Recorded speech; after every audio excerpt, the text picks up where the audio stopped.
بسم الله الرحمن الرحيم لا حول ولا قوة إلا بالله العلي العظيم الحمد لله رب العالمين وصلى الله على سيدنا ونبينا أبي القاسم المصطفى محمد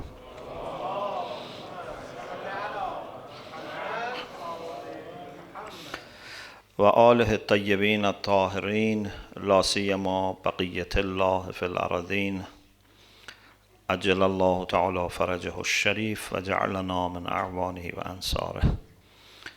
السلام على الحسين وعلى علي بن الحسين وعلى أولاد الحسين وعلى أصحاب الحسين ورحمة الله وبركاته. This is the night of Ashura, and before anything we offer our condolences to Imam Mahdi Ajalallah Ta'ala Farajahu Sharif for this great musibah, this great suffering. And we say to our Imam that we share with you your mourning for Abu Abdullah and the martyrs of Karbala. We said one of the sunan of Allah subhanahu wa ta'ala for the believers is that He gives them more guidance, more understanding, a kind of light by which they can make better decisions, and also puts in their heart love for himself, for iman, for virtues, for pious life. And because of this, we expanded on the concept of love from, of course, this perspective. And tonight I want to finish this discussion about love, and I think it's actually a very relevant topic, so I want to study and complete it, because if we want to summarize all the merits on the side of Imam Hussein and his companions, in one word we can say they were people who were true lovers of Allah subhanahu wa ta'ala. Assalamu alaikum wa rahmatullah. So what we want to see tonight are two things. One is how you can understand how much Allah loves you, if at all. So one is whether He loves me or not. Second, how much. Sometimes we are too much proud of ourselves and pleased with ourselves, and we suffer ujb, that think, oh, I must be the best servant of Allah, at least in this city, at least in this part of the world, I am the best. But this is for people who are very naive. A mu'min is never sure about his or her position with Allah subhanahu wa ta'ala.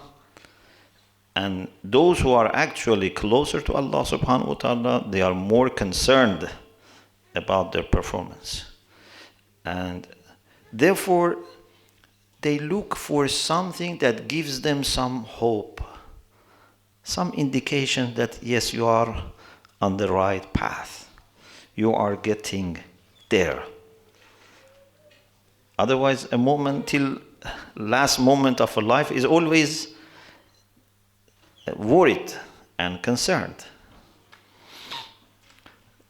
You know, this beautiful ayah about the angels coming to the believers who are persistent. إِنَّ الَّذِينَ قَالُوا رَبُّنَا اللَّهُ ثُمَّ اسْتَقَامُوا. Truly those who said, our Lord is God, and remained persistent. So it's not that one day, 1 month, they are like this. It's not that only in Muharram and Ramadan they are like this. They are always like this. تَتَنَزَّلُ عَلَيْهِمُ الْمَلَائِكَةِ. The angels come down to them. This is the importance of these people. Like night of Qadr, تَتَنَزَّلُ الْمَلَائِكَةُ وَالْرُوحُ. In the night of Qadr, angels and the Holy Spirit, or Jibreel, according to different interpretations, come down. Here also, تَتَنَزَّلُ عَلَيْهِمُ الْمَلَائِكَةُ. The angels come to them and tell them, أَلَّا تَخَافُوا وَلَا تَحْزَنُوا. Don't fear. Don't grieve. Don't be worried about future, because fear is for future and grief is for the past. If I feel I have missed lots of opportunities, I am sad. If I am worried about future, I am fearful. So the angels say to these people, don't fear and don't grieve. Basically means don't worry. وَأَبْشِرُوا بِالْجَنَّةِ الَّتِي كُنْتُمْ تُوعَدُونَ.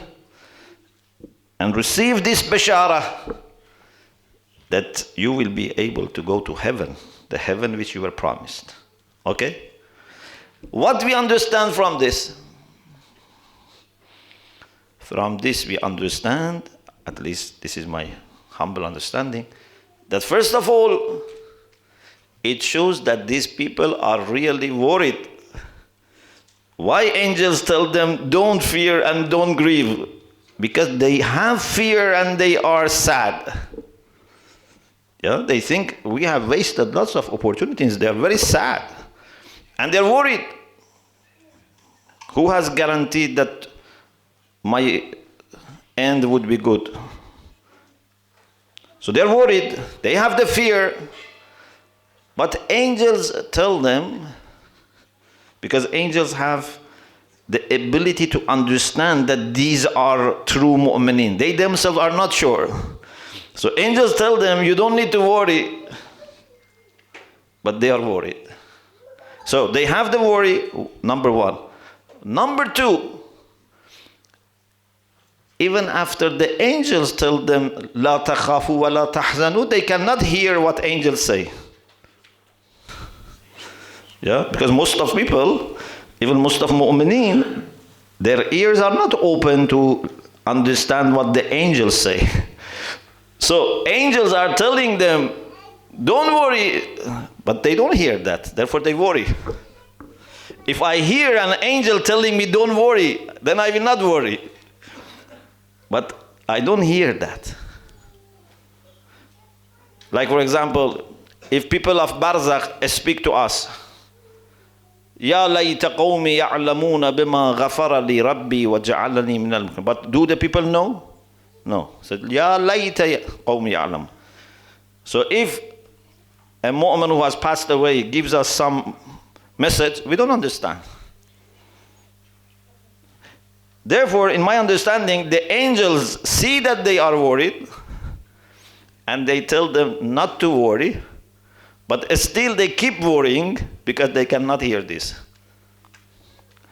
So, a mu'min is always worried. Those who are not worried, they have to worry. They have to worry more. One of the ulama was saying that Allah subhanahu wa ta'ala, when He wanted to test angels by asking them to do sajda for Adam, to prostrate for Adam. And you know, according to Quran, Allah subhanahu wa ta'ala prepared them even before creation of Adam. Inni khaliqun basharan. I am going to create. Even before that, He informed them. Because He didn't want to surprise them. He gave them chance to prepare themselves. Okay?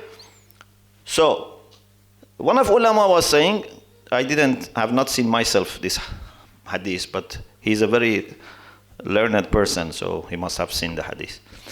He said, Angels were aware that someone is going to fail. Someone is going to fail this test. So they were worried.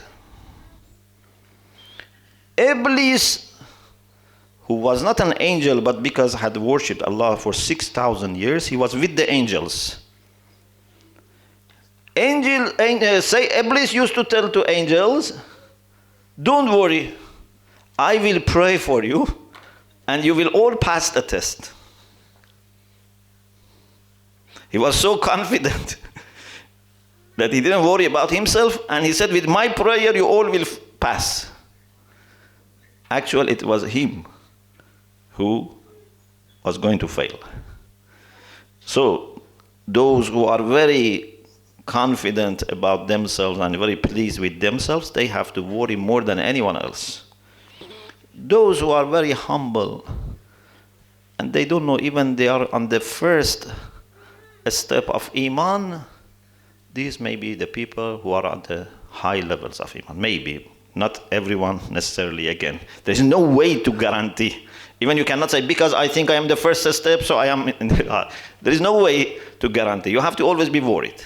But there are some bisharat, some signs that can help.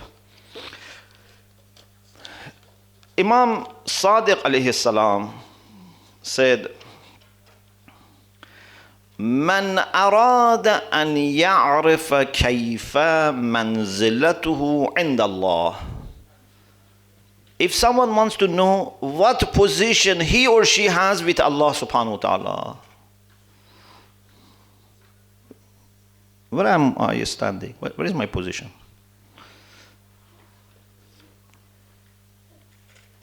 فليعرف كيف منزلة الله عنده. He or she must see what position Allah has for him or her. How much you love Allah, how much priority Allah has in your life. Is Allah your ultimate end? Is Allah the reason for your life? Then you can be sure that Allah also loves you a lot. You come down, then it means that the love of Allah for you is also down. What does this mean? This means that it's you. It's a very important point. And I don't think with any person in dunya you can have this situation. With Allah subhanahu wa ta'ala, you decide how this relation is going to be. Please listen very carefully. You decide. No one can decide. Even Allah subhanahu wa ta'ala doesn't decide. Let you decide. No one can come between you and Allah subhanahu wa ta'ala. No one can make it easy or difficult. Even Allah subhanahu wa ta'ala wouldn't interfere. He offers, but He lets you to take charge.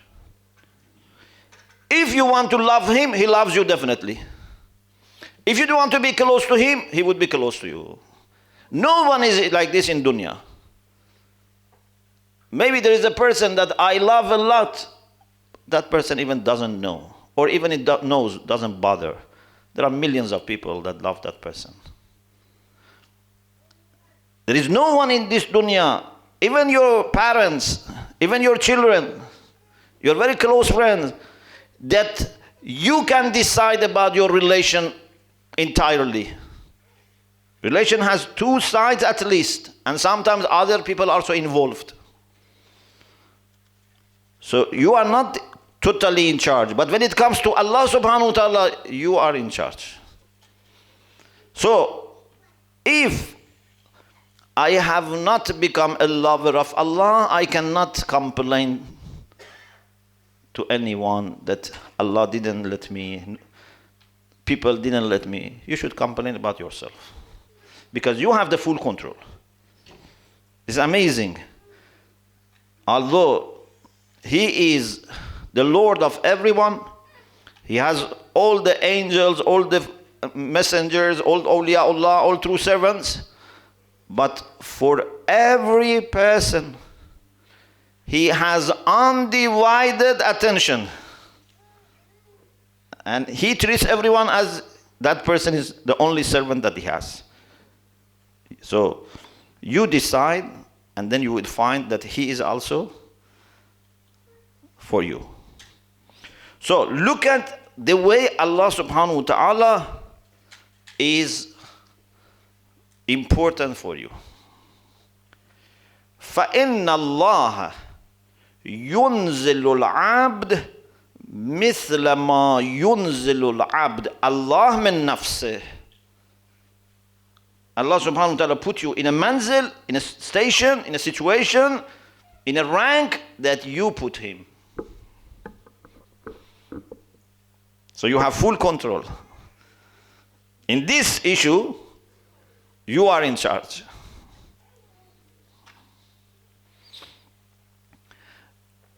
Ibn al-Jahm asked Imam Raza alayhi salam, جُعِلْتُ فِدَاكَ أَشْتَهِي أَنْ أَعْلَمَ كَيْفَ أَنَا عِنْدَكَ. May I be your ransom. I want to know what's my position.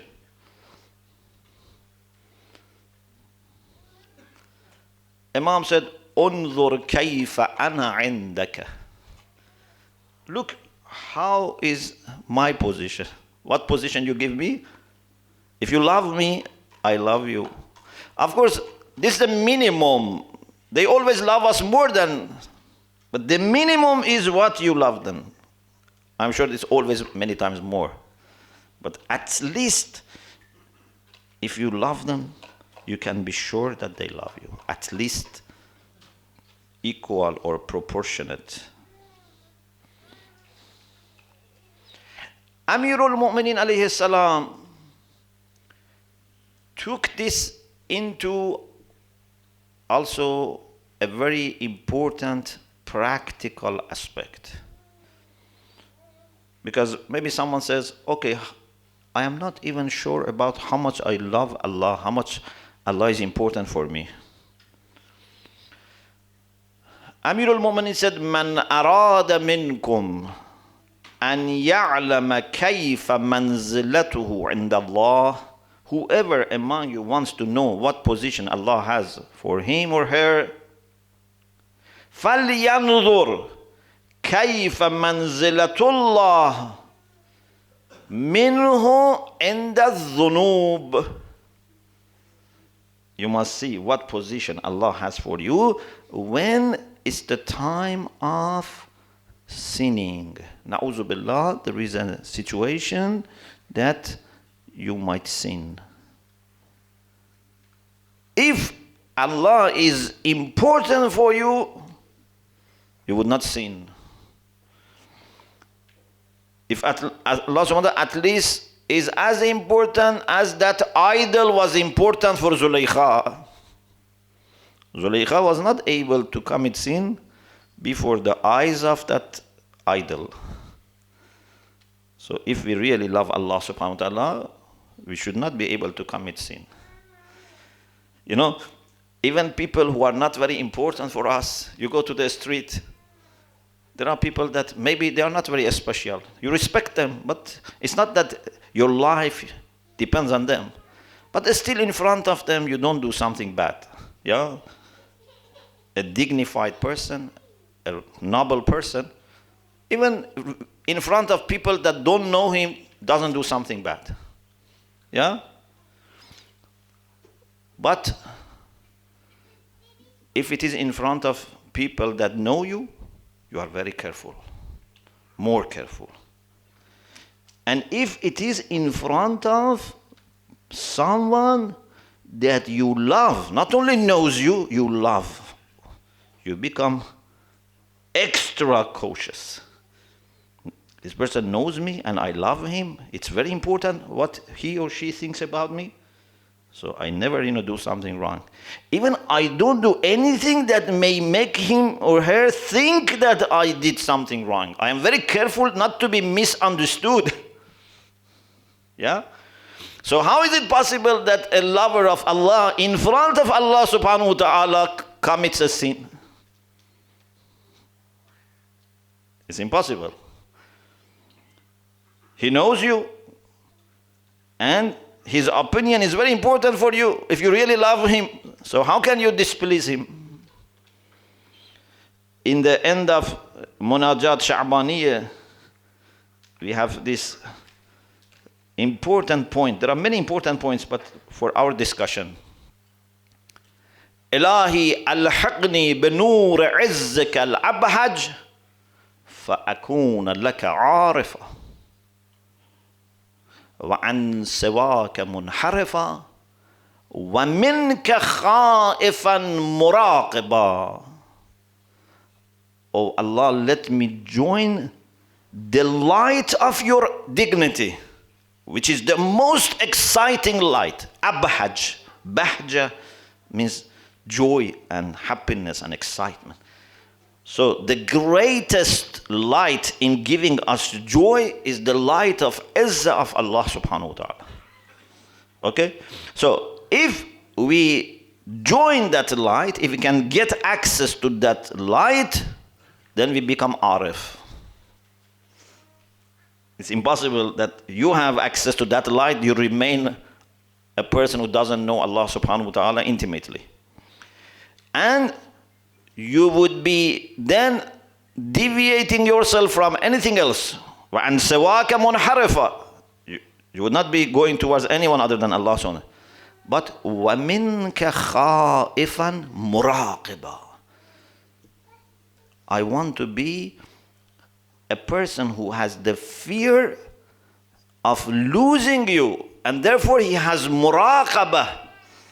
Yeah? You never want to disappoint someone that you love. This is the situation of mu'mineen. So Amirul Mu'mineen says, فَلْيَنْظُرْ كَيْفَ مَنْزِلَةُ اللَّهِ مِنْهُ عِنْدَ الذُّنُوبِ كَذَلِكَ تَكُونُ مَنْزِلَتُهُ عِنْدَ اللَّهِ تَبَارَكَ وَتَعَالَى. This will be then his situation with Allah subhanahu wa ta'ala. So if something that might be tempting, if something that might give you some pleasure or some, money, some, benefit, but it involves haram, if you are able to close your eyes to that and say, no, haram is haram, I don't even think about it, then you must be hopeful that Allah loves you a lot, because you have given priority to Him. So definitely He would also give priority to you. He would love you. Okay, this is about the sign of love. If Allah loves you, this is one of the signs. But the next thing I want to discuss tonight is what happens to a person that Allah loves. In addition to what we have said so far, we have a set of hadith, a collection of hadith that explains what happens to a person that Allah loves. So you can use this also as science. And also you can prepare yourself. If you are a lover of Allah, these things are expected to happen. Amirul Mu'mineen alayhi salam said, إِذَا أَحَبَّ اللَّهُ عَبْدًا. If Allah loves a servant, أَلْهَمَهُ حُسْنَ الْعِبَادِ. One of the things that happens is that Allah inspires that person to have beautiful worship. Ibadah not only becomes easy for you, becomes enjoyable. You know, to be easy is something, to be enjoyable is more. Because certain things are easy for us, like our habits. You know, when you have a habit of doing something, it becomes easy, but you don't enjoy. Ibadah should be easy and enjoyable. if Allah loves us. So if I don't enjoy my salat, if I don't enjoy dua, then I have to be warned.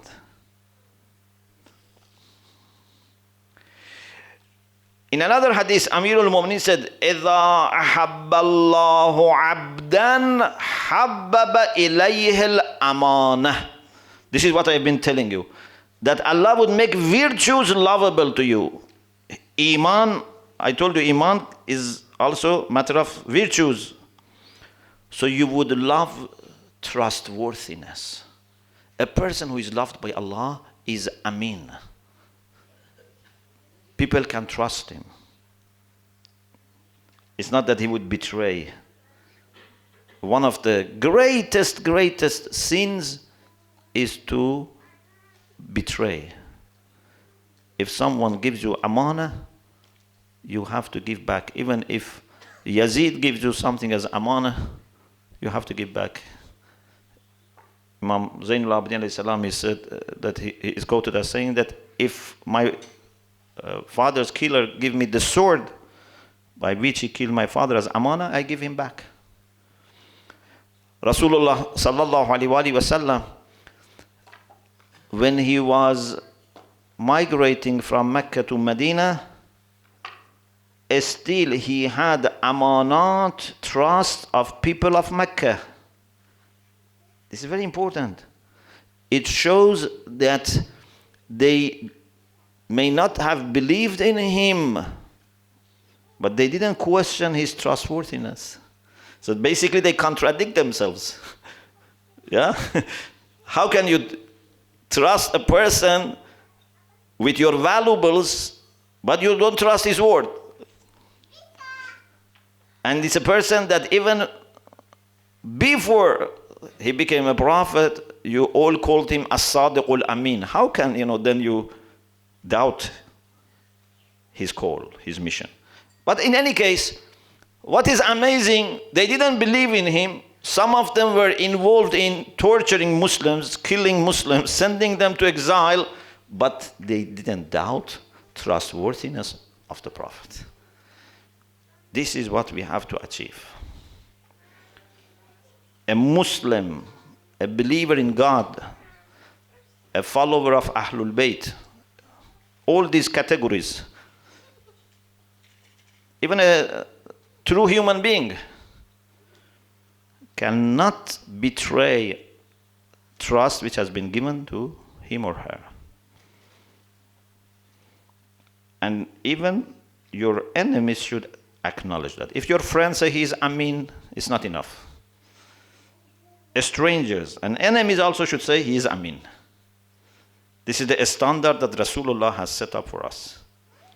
Not just, you give amanat of your friends back, but people who are strangers or people who have no power or enemies, you say, no, it's okay. No. إِذَا حَبَّ اللَّهُ عَبْدًا حَبَّبَ إِلَيْهِ الْأَمَانَةِ. Another hadith. إِذَا أَحَبَّ اللَّهُ عَبْدًا, again from Amirul Mu'minin. زَيَّنَهُ بِالسَّكِينَةِ وَالْحِلْمِ. Allah would beautify him or her with as-sakina, tranquility, wal-hilm, forbearance.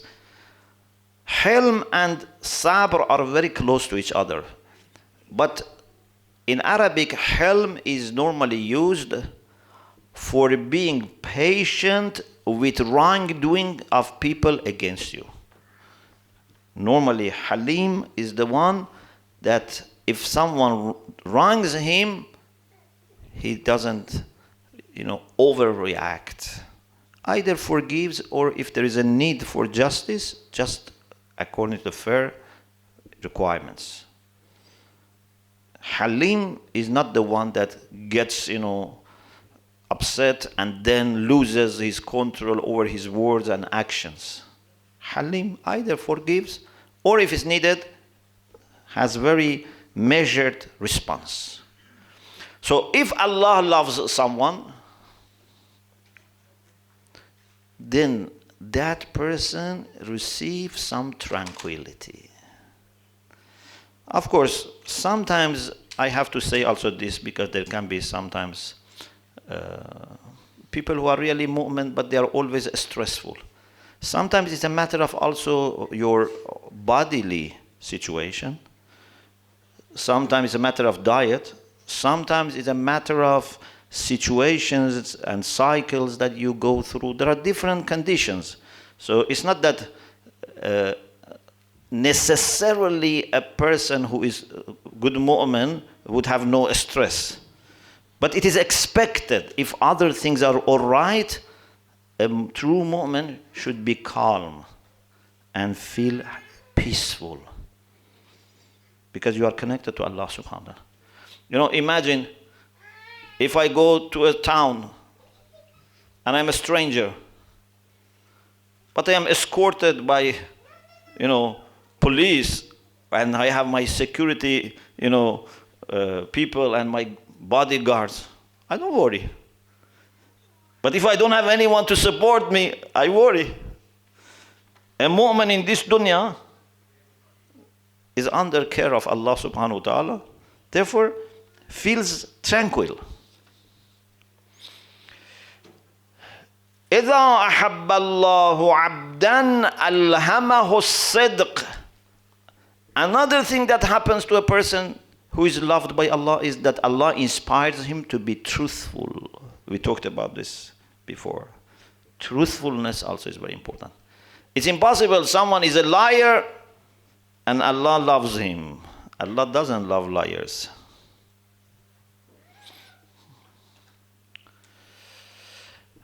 إذا أحب الله عبدا, another thing. All of them from Amirul Mu'minin. وعظه بالعبر. This is also very important. Allah would give you a necessary advice through the lessons that you can take from history, from your life and life of other people. Because you need to be educated. You need to receive instructions, guidance. A mu'min who is loved by Allah is the one who doesn't need to learn by making mistakes. A mu'min learns by looking at ibar, looking at the lessons which are there in history, in life of other people, in your past, in similar conditions. At most, you can make one mistake. لا يلدغ المؤمن من جحر واحد مرتين. A woman would not be bitten from the same hole twice. It means that if something is really new and you have no experience, no one around you had this situation, okay, once you can make mistake. But then you have to take lesson from this. So either this is something that has precedence and you should not make mistake. Or if it has no precedence and there was no way to avoid, okay, once you are okay. But you cannot repeat mistakes. Unfortunately, there are mistakes that we keep repeating. As individuals and as community, we should not make these mistakes in the first place. And even if there was no precedence, okay, once you are forgiven. The second time you have to be careful. So a person who is loved by Allah subhanahu wa ta'ala, Allah helps him to get these lessons and to be always alert. Yeah? Someone who is loved by Allah is alert.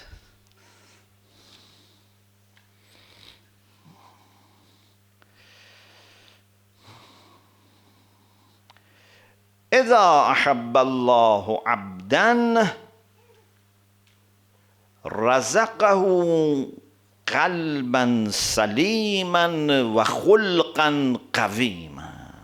Another thing is that Allah would give a pure and sound heart and good traits of character.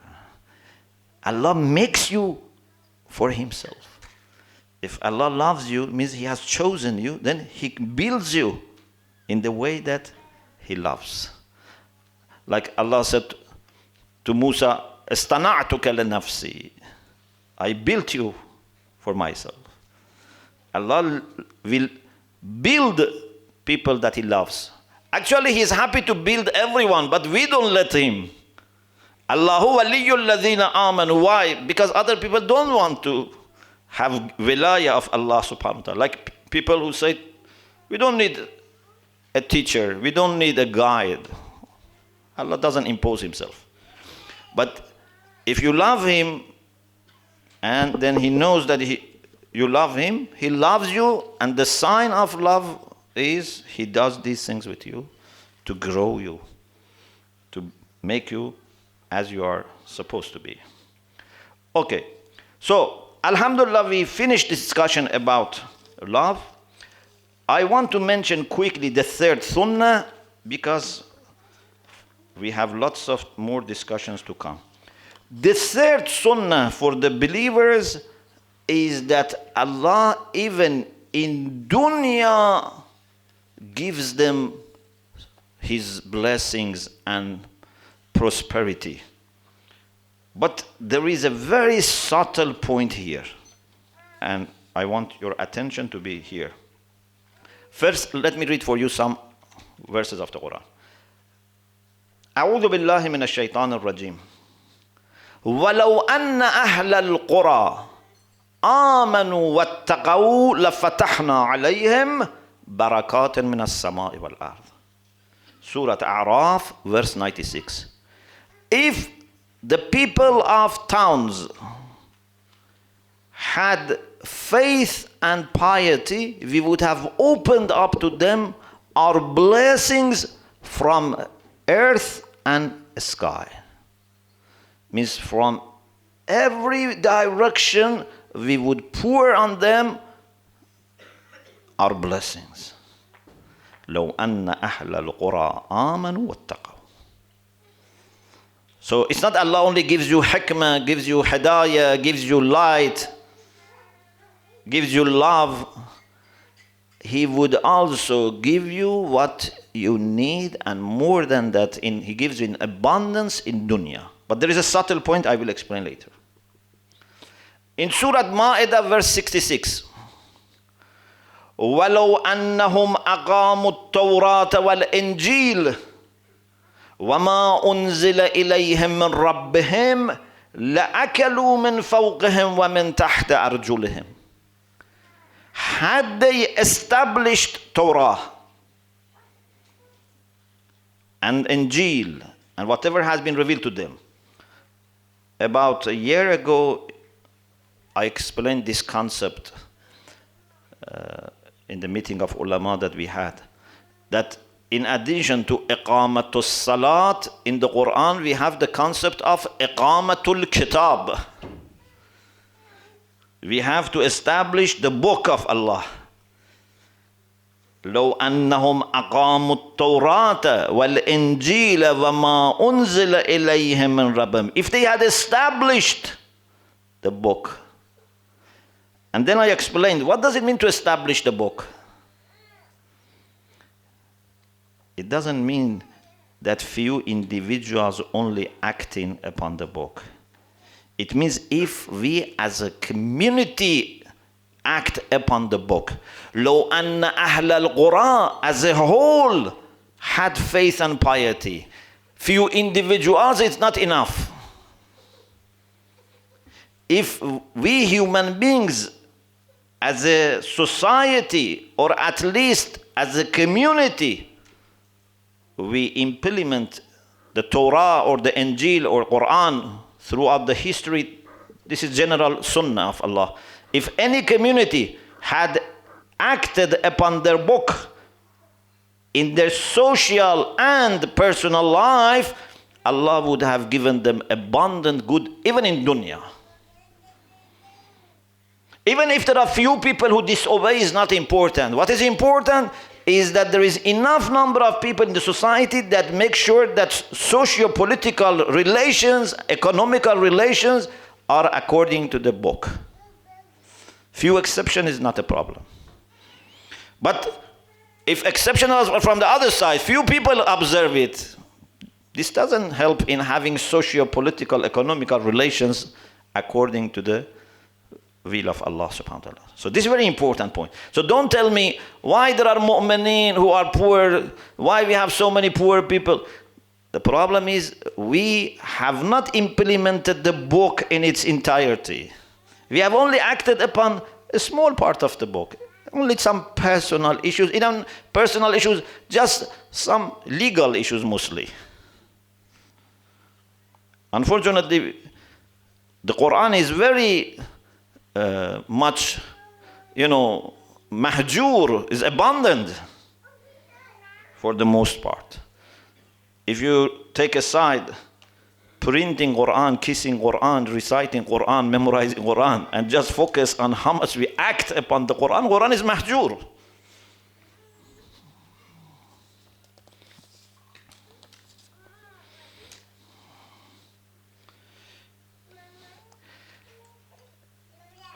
Prophet Nuh ala nabiyina wa alayhi salam also said, استغفروا ربكم إنه كان غفارا يرسل السماء عليكم مدرارا ويمددكم بأموال وبنين ويجعل لكم جنات ويجعل لكم أنهارا.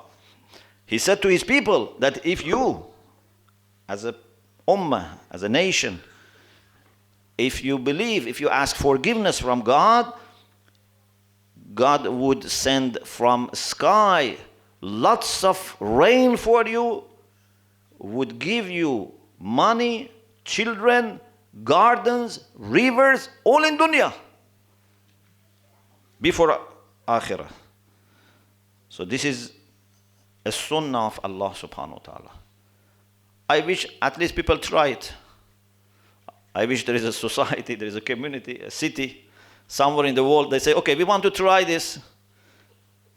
Try this for 1 year and see if the blessings would not come. One of the easiest blessings that would come to them is that people would stand in queue to go and visit them.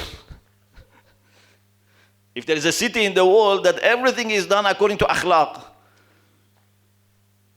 everyone is kind, everyone is respectful, everything is organized, punctual, people are happy to help each other, I think all people of the world just stand in queue to go few days, there, so at least through tourism, they get unlimited resources. This is the minimum. So, this is a sunnah of Allah subhanahu wa ta'ala, that He would, even in dunya, would bless the people who are mu'min with everything they need and more. But for this one, the condition is that it should not be just few persons. It should be a social, a collective practice. Because as I said, there are many, many things that you cannot implement if you are just individuals.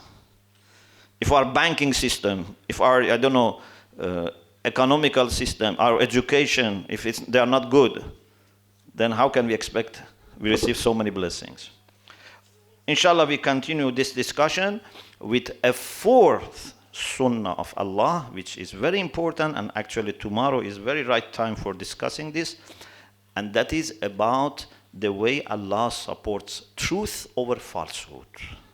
This is very important discussion. Inshallah, we will talk about it tomorrow.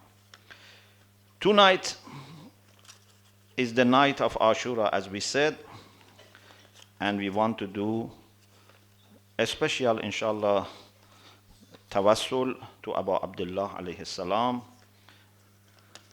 We don't know how many more opportunities to have for Ashura. Maybe many people in the world, this will be their last Ashura. Maybe I am one of them. Who knows? So we have to be thankful that Allah has given us this blessing and appreciate it. The night of Ashura was very, very difficult night. Maybe in some aspects it was more difficult than tomorrow night, because it's the night of lots of uncertainties, lots of worries, lots of questions. And also the night that Abu Abdullah alayhi salam and his companions were very concerned about the families. At least tomorrow they are in heaven. But tonight it's a very difficult time for Abu Abdullah alayhi salam and all the men who were there, because they know that this is the last night that family are able to have security and respect. So it's a very, very difficult night. Sheikh al-Mufid rahmatullah alayh in Al-Irshad, I narrate some of the things tonight from Al-Irshad and some of it from another book. This is from Irshad. Says that after Asr, after Salatul Asr, Umar Sa'd wanted to start the fight. He said, Ya khaylallah irkabi wa abshiri, or bil jannata abshiri, according to some verse. He addressed his soldiers as khaylallah, the army of God. Be ready to go and fight and have the bishara of heaven. Neither he believed in this, nor those people, I think, believed in this. But this is the way they wanted to deceive. So, Imam Hussein alayhi salam, jalisun amama baytihi muhtabin bisayfi. Imam was sitting in front of his tent and was holding his sword. إذ خفق برأسه على ركبتيه. And while his head was on his knees, he had a quick nap. When we read the story of Karbala, we realize that Imam Hussein had many short naps. Either because he was not sleeping enough, or in my understanding, these naps were not really like naps. I think this was like visions that Imam had of ghaib. You know, he was between dunya and akhirah all the time in these days. So as soon as he was closing his eyes, he was seeing something. So he was putting his head on his knees, and سمعت أخته الصيحة. Lady Zainab, the sister of Imam Hussein, heard a cry. فدنت من أخيها. She went closer to Imam Hussein alayhi salam. فقالت يا أخي أما تسمع الأصوات قد اقتربت. Don't you hear these voices and sounds? They are coming very near. فرفع الحسين عليه السلام رأسه. Then Imam raised his head and said, إني رأيت رسول الله صلى الله عليه وآله وسلم الساعة في المنام. I just saw Rasulullah in my dream, and he told me, إنك تروح إلينا. You are coming to us. As soon as Lady Zainab heard this, فلطمت أخته وجهها ونادت بالويل. She started lamenting. فقال لها ليس لك الويل يا أخي. My dear sister, please don't lament. أسكتي رحمك الله. Please be silent. Then Abbas ibn Ali said, يا أخي أتاك القوم. My brother, these people have come. فنحض. Then Imam stood. Then he said, Ya Abbas, irkab binafsi ant. This is very important. Oh Abbas, please ride, go towards them. May I be your ransom. The amount of respect, more than love, it was a special respect that Abu Abdullah has for him. And I was reflecting on this a few days ago. that when Imam says binafsi ant, maybe it implies that Imam was trying to say, it doesn't make difference whether I am here or you are here. He has so much trust in Abbas that he is happy not to be there and Abbas be there. Otherwise, he shouldn't say, as an Imam, that may I be your ransom. So it means that he had so much trust in Abbas that was sure that Abbas can take care of everything as he wants. So he said, go to them and see what they want. Ma lakum wa ma bada lakum. Ask them, what has happened to you? What decision you have made? فأتاهم العباس في نحو من 20 فارسا. Then Hazrat Abbas with 20 people, they went towards them. And one of them was Zuhair ibn al-Qayn, another was Habib ibn Madahir, and 18 other people.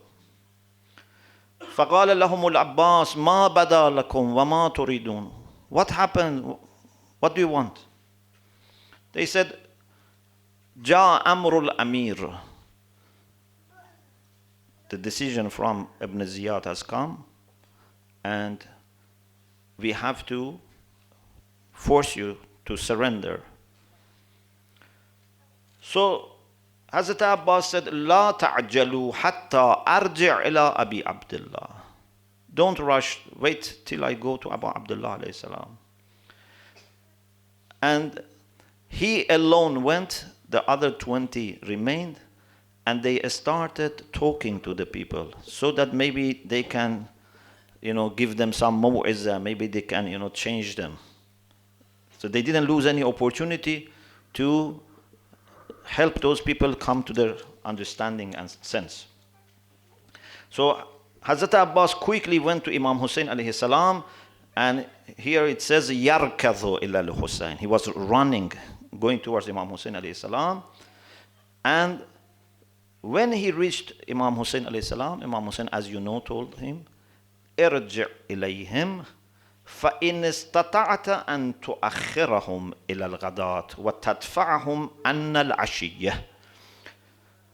Tell them, if possible, to wait till tomorrow. Try to change their opinion so that tonight we don't fight. Why Imam Hussein doesn't want to start the fight Tasu'a afternoon? Although for him it's difficult to ask them, say something, as a request. Yeah, he shouldn't ask for a request unless something is very, very important for Imam Hussein. What is that which is very, very important?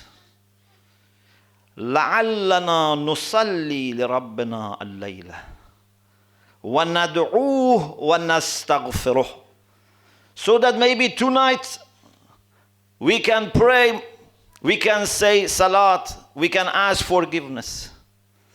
So it's the main concern of Hussein, that he wants to have one more night in dunya to spend on praying.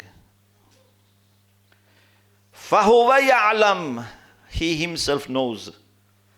أَنِّي قَدْ أُحِبُّ الصَّلَاةِ وَتِلَاوَةَ كِتَابِهِ وَالدُّعَاءَ وَالْإِسْتِغْفَارِ. Allah knows that I love reading Quran, I love istighfar, I love prayer, I love supplicating.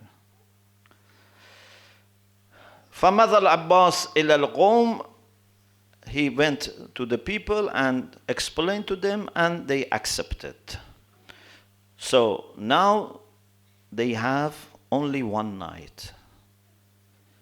And many, many things have happened in this night. Even today I was searching and I found even someone has written a book only on night of Ashura. There's so many reports and narrations about this.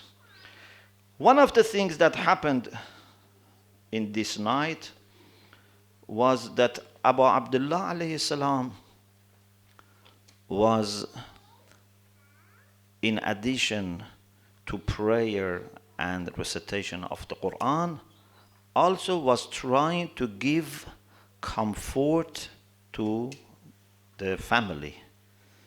by visiting them, talking to them. Also, he wanted to do his last preparation for his companions, so that if there is anyone who is there without knowing, he should leave. Someone said something very beautiful. Imam Hussein alayhi salam was doing two things in these days. One was to encourage people in the opposite army to join him. The other thing, he was encouraging people in his own camp to leave. What was the reason? He didn't want any Husseini person to remain in that camp. But he didn't want also any person who is not Husseini to be in his camp. So he was telling them, you can go. Or, for example, he said, whoever is in debt should not remain here. Whoever has dain should not remain here. So even being martyred along with Imam Hussein is not compensating for debt. So, Sheikh Mufid says that Imam Hussein alayhi salam, in the Qurb al-Masa, in the evening, I don't know exactly what time, but it must be near Maghrib, after Maghrib, جمع الحسين عليه السلام أصحابه عند قرب المساء. So in the night of Ashura, he asked his companions to come. Imam Sajjad alayhi salam also says, فَدَنَوْتُ مِنْهُ لَأَسْمَعَ مَا يَقُولُ لَهُمْ. I try to be close to see what he is telling them. وَأَنَا إِذْ ذَلِكَ مَرِيضٌ. I was ill, so I wanted to see what he says to them. Then he says, I heard my father telling his companions after praising Allah subhanahu wa ta'ala, Allahumma inni ahmaduka ala an akramtana bin nabuwwah wa allamtana al-Quran wa faqahtana fi ad-din. Oh Allah, I praise you that you honored us with prophethood. You taught us Quran. You gave us deep understanding of faith. وَجَعَلْتَ لَنَا أَسْمَاعًا وَأَبْصَارًا وَأَفْئِدَةً. You gave us eyes and ears and heart to understand. It's very important. If you don't use them, you don't understand. فَجَعَلْنَا مِنَ الشَّاكِرِينَ. Please make us grateful. أَمَّا بَعْدْ فَإِنِّي لَا أَعْلَمُ أَصْحَابًا أَوْفَى وَلَا خَيْرًا مِنْ أَصْحَابِي. This was a high recognition that Imam gave to them. I don't know any companions more loyal and better than my companions. وَلَا أَهْلَ بَيْتٍ أَبَرْ وَلَا أَوْصَلْ مِنْ أَهْلِ بَيْتِ.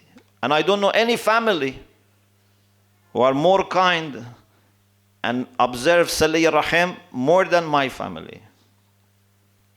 فَجَزَاكُمُ اللَّهُ عَنِّي خَيْرًا. After saying you are loyal, so it means that he said, okay, I am happy with you, I am pleased with you.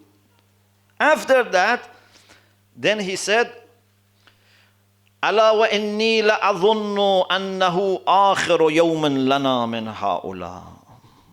I believe this is our last day with these people. These people are not going to give us any more day. وَإِنِّي قَدْ آذَنْتُ لَكُمْ or أَذَنْتُ لَكُمْ. Now I give you permission. So he accepted them, and after that said, now I give you permission. Maybe if they had gone, even they had no problem, because Imam is giving them permission. فَانْتَلِقُوا جَمِيعًا فِي حِلٍّ لَيْسَ عَلَيْكُمْ مِنِّي ذَمَامٌ. You are all free to go. هَذَا اللَّيْلِ قَدْ غَشِيَكُمْ فَاتَّخِذُوهُ جَمَلًا. It's everywhere is dark, use this darkness and go. فقال له إخوته وأبناؤه. Let us imagine ourselves in that meeting. وبنو أخيه وابناء عبد الله بن جعفر, his brothers, his nephews, the sons of Lady Zainab and Abdullah ibn Ja'far, they started talking to Imam Hussein. لمن نفعل ذلك? Why we should do that? لنبقى بعدك. Shall we do that so that we remain after you? لا أرانا الله ذلك أبدا. May Allah never show us a day that we are there and you are not there. How can we survive without you? بدأهم بهذا القول العباس بن علي. The very first person who started talking like this was Hazrat Abbas. And after him other people said similar things in different ways. Then Imam Hussein alayhi salam looked at the children of Aqil and said, Hasbukum min al-qatl bi-Muslim. At least you can go. It's enough that your brother and your father Muslim has been killed. فَاذْهَبُوا أَنْتُمْ. You can go. فَقَدْ أَذِنْتُ لَكُمْ. قالوا سبحان الله فما يقول الناس. What are people going to think about us? يقولون إنا تركنا شيخنا وسيدنا وبني أمومتنا خير الأعمار. People would say we have left our best uncles, best nephews and cousins. So they said, we are not going to leave you. We are going to fight and be killed in front of you. Then reached the position to the companions. وَقَامَ إِلَيْهِ مُسْلِمُ بْنُ أَوْسَجَ. He said, أَنُّخَلِّي عَنْكَ. Shall we leave you? Then what excuse we have to Allah subhanahu wa ta'ala? وَلِمَا نَعْذِرُ إِلَى اللَّهِ سُبْحَانَهُ فِي أَدَاءِ حَقِّهِ أما والله حتى أطعن في صدورهم برمحي وأضربهم بسيفي ما ثبت قائمة في يدي. As long as I can carry my sword, my spear, I am going to fight them. And if I don't have any sword and weapon, I am going to throw stones at them to defend you. والله لا نخليك حتى يعلم الله أن قد حفظنا غيبة رسول الله فيك.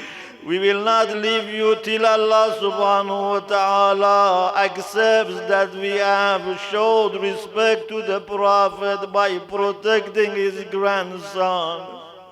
والله لو علمت أني أقتل ثم أحيا ثم أحرق ثم أحيا. By Allah, if I know I am going to be killed and then revived and be burnt and be revived 70 times, I am not going to leave you, Hussein. Then Zuhair ibn al-Qayn started talking. He said, if I am killed 1,000 times, I am not going to leave you, Hussein. This discussion finished and everyone showed their maximum love and support and loyalty to Abu Abdullah alayhi salam. Then it is said that Imam Hussein alayhi salam was going outside to check everything. He was going to see where enemies might attack. He was removing thorns that might go to the feet of the children tomorrow. He was making sure everything is in the way that reduces the pain and injury of the captives. Then one of the companions said, Nafi ibn Hilal, he says, I saw Imam Hussein went to the tent of Lady Zainab. And then I heard Lady Zainab is talking to Hussein. Oh Hussein, have you managed to make sure that these people are not going to leave you alone? Either she had not heard their conversation earlier, or she as a sister is still worried. هل استعلمت من أصحابك نياتهم فإني أخشى أن يسلموك عند الوثبة. I am worried that tomorrow when attacks start, they would leave you alone. Imam Hussein said, yes, Wallahi, laqad balawtum. By Allah, I have examined them. I have found them very strong believers, very loyal people. They prefer to be with me and die to anything else. Then Nafi says, when I heard this from Lady Zainab, I started crying. أتيت حبيب بن مظاهر. I went to Habib. I said, you are our Sheikh. Zainab is worried. We must do something. Habib ibn Madar called all the companions of Imam Hussein, and they went towards the tent of Zainab and asked the lady to come for a few minutes outside. Then he started talking to Lady Zainab and other women who were also there. He said that we are here to support you. We are here to die in front of Abu Abdullah and all the companions from Bani Hashim. The ladies were praying for them, were showing appreciation to their loyalty. امشب شهادت نامه عشاق امضا می شود فردا ز خون عاشقان این دشت دریا می شود. There is a comparison between tonight and tomorrow. There's a big difference. Tonight the letters of martyrdom will be signed for the martyrs. Tomorrow this plain of Karbala will be covered by their blood. امشب کنار یک دگر بنشست آل مصطفی. Tonight the family of the Prophet are sitting with each other, talking, looking at each other. فردا پریشان جمعشان چون قلب زهرا می شود. But tomorrow they will be scattered like the heart of Lady Zahra, which will be made into pieces. امشب بود برپا اگر این خیمه خون خدا. Tonight everyone feels safe because the tent of Abu Abdullah is standing. فردا به دست دشمنان برکنده از جا می شود. But tomorrow the enemies will attack and destroy the tent of Abu Abdullah. امشب صدای خواندن قرآن به گوش آید ولی. Tonight when you go everywhere you hear that they are reciting Quran. فردا صدای الامان زنده‌اش برپا می شود.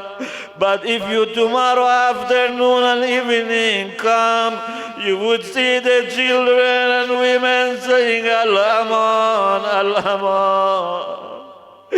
امشب کنار مادرش لب تشنه اصغر خفته است. This is the last night Ali Asghar is in the arms of her mother sleeping. فردا خدایا بسترش آغوش صحرا می شود. But tomorrow a time comes that Ali Asghar will be put on the soil of Karbala.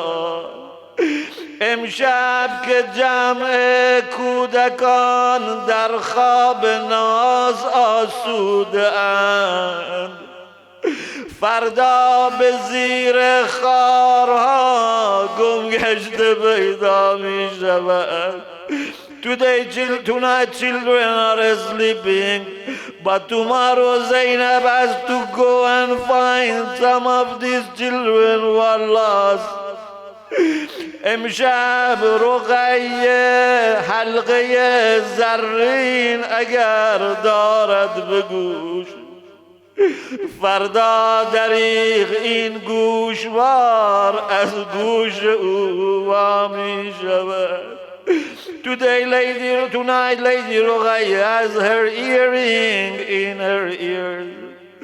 But tomorrow that the enemy of God would come and forcefully remove the earring of Ruqayya.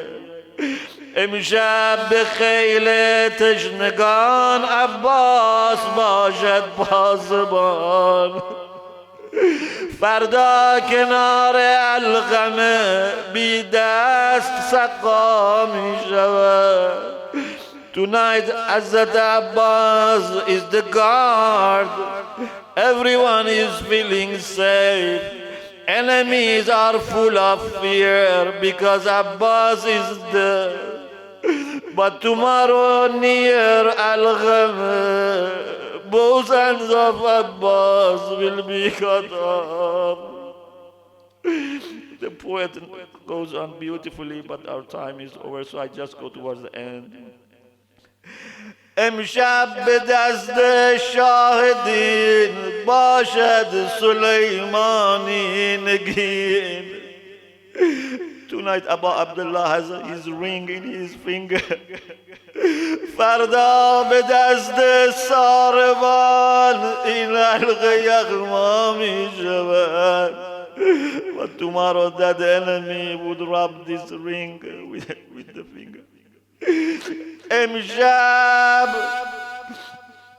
سر سر خدا بر دامن زینب بود. Tonight Abu Abdullah puts his head on the lap of Zainab. فردا انیس خولی و دیر نصارا می شود. But tomorrow the head of Hussein will be taken by Khuli and would be taken to that monk. ترسم زمین و آسمان زیر و زبر گردد حسان. فردا اسارت نامه زینب جو اجرا می شود. I am worried that tomorrow the whole world would collapse because tomorrow they are going to take Zainab as a captive. ألا لعنة الله على القوم الظالمين وسيعلم الذين ظلموا أي منقلب ينقلبون. Oh Allah, this is the night of Ashura. We don't know what to bring to you. We just tried our best. Please accept our little azab for Abu Abdullah. يا من يقبل اليسير ويعفو عن الكثير. Oh, the one who accepts little offers of his servants and forgives their abundant sins. اقبل منا اليسير واعف عنا الكثير. Please accept our little a'mal and forgive our plenty of sins.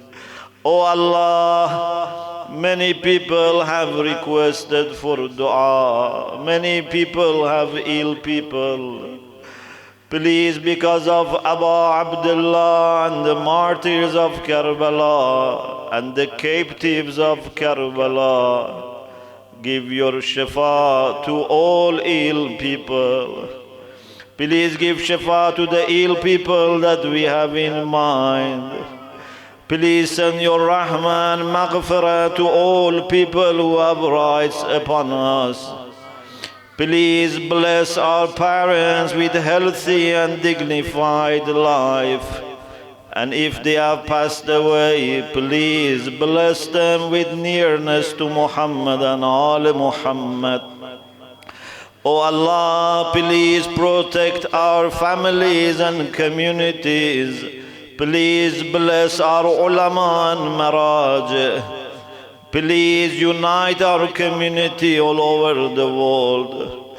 Please grant hajat of mu'mineen and mu'minat who are here and who are listening and watching, and everyone who is mourning for Abu Abdullah. Oh Allah, please make the last moment of our life the best moment of our life. وآخر دعوانا أن الحمد لله رب العالمين.